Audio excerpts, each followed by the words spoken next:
Hello boys and girls, I'm back with another video, and today we're building a fun character. Grab your clay and let's bring this little guy to life. The plan is simple: make a cute cat, give it a shark headdress, and somehow convince everyone this was a perfectly reasonable idea. Right now, we're just blocking out the basic shape of the head. Don't worry about the shark just yet, we're keeping things nice and round for now. With the main shape finished, I add the major landmarks first. Placing the mouth early gives me a solid center point, making it much easier to line everything else up. The nose is just a tiny heart shape placed right in the center. Who knew cats had such romantic noses? Instead of sculpting eyeballs, I'm using a couple of curved lines for happy eyes. It's faster, and honestly, they look pretty cute. Next, I added some tiny fangs. Without them, it might just look like a very confused potato instead of a cute cat.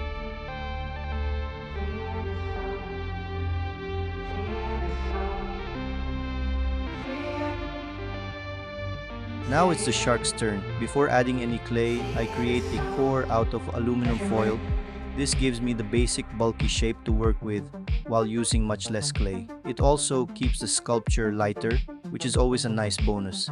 There's no point filling the inside with solid clay when aluminum foil does the same job just fine. At first glance, a shark's head might look like a simple torpedo shape, but there's actually a bit more going on. The snout gradually tapers toward the front instead of ending in a perfect point, and the top and bottom have slightly different curves. I like to focus on getting these larger forms right before worrying about the small details. It may not look like much right now, but trust the process. Every shark starts out looking a little suspicious. For the teeth, I made a conscious decision to keep them cute instead of realistic.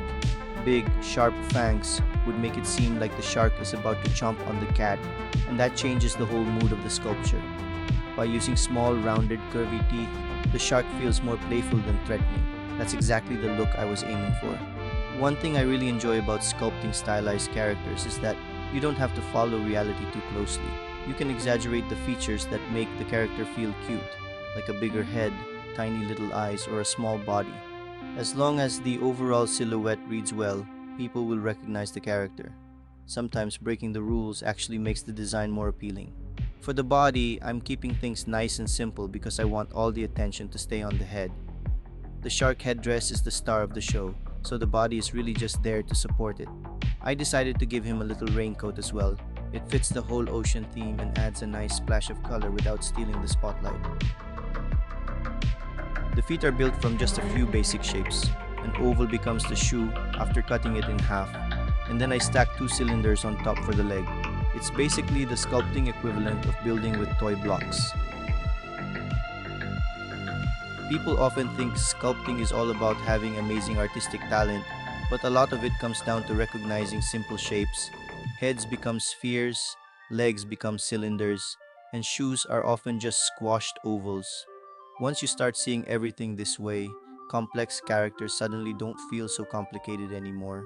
It's kind of like building with fancy Play-Doh, except now you can tell people it's art. If you're new to sculpting, don't wait until you feel good enough to begin. None of us started out making masterpieces. Start with simple characters. Get comfortable working with basic shapes, and don't be afraid to make ugly sculptures. Trust me, we've all made them.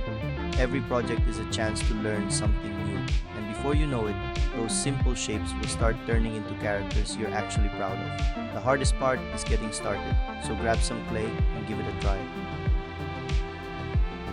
I couldn't help but feel like our character needed some company. The ocean is a pretty big place after all, so let's sculpt a little companion to keep him entertained.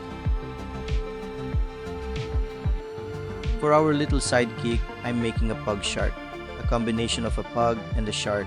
I have no idea how this creature evolved, but I'm glad it did. The body starts as a simple long potato shape. After that, I attach 4 short dog legs to give it that unmistakable pug silhouette. Now it's time to add the fins. This is where the shark side of our little hybrid really starts to show. Now for the most important part, the pug face. This is where the character really comes to life. A few simple shapes are all it takes to give it that classic squishy pug expression. The nice thing about sculpting a pug is that you don't need to go overboard with the details. Just give it a squishy face, a short snout, and those signature droopy eyes, and your brain does the rest.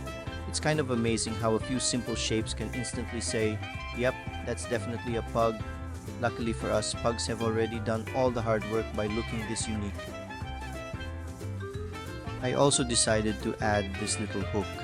It doesn't really serve a purpose, but it adds a bit of intrigue and makes you wonder what kind of adventures this little guy has been on. With the sculpting finished, it's finally time to paint. I begin with white on the shark's belly since it's the lightest color and serves as a good base for the rest of the paint job. Next, I mix up a nice blue-green color and apply it to the top of the shark. Keeping the darker color on top creates a natural contrast with the white belly and helps define the overall shape. For the cat, I chose a soft light yellow as the main color, then added a little orange patch around one eye. It's a simple color scheme, but it gives the face a lot more personality.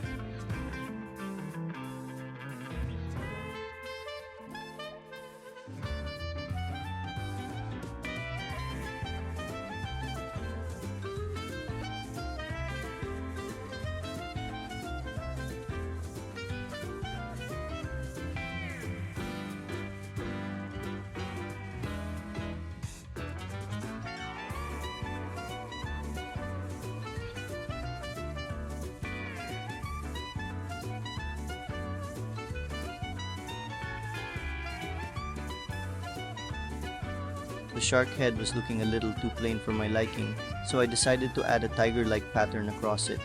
I used lighter stripes near the bottom and gradually transitioned to darker ones on top. It's a subtle detail, but it adds a lot more texture and makes the design feel more unique.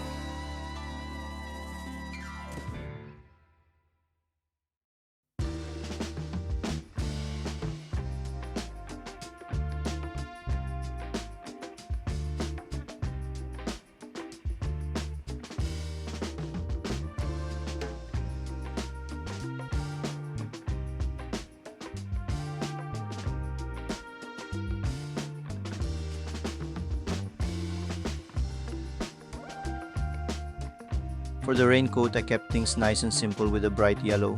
It fits the ocean theme perfectly and really helps the character stand out. To finish the outfit, I painted the boots red for a nice pop of color.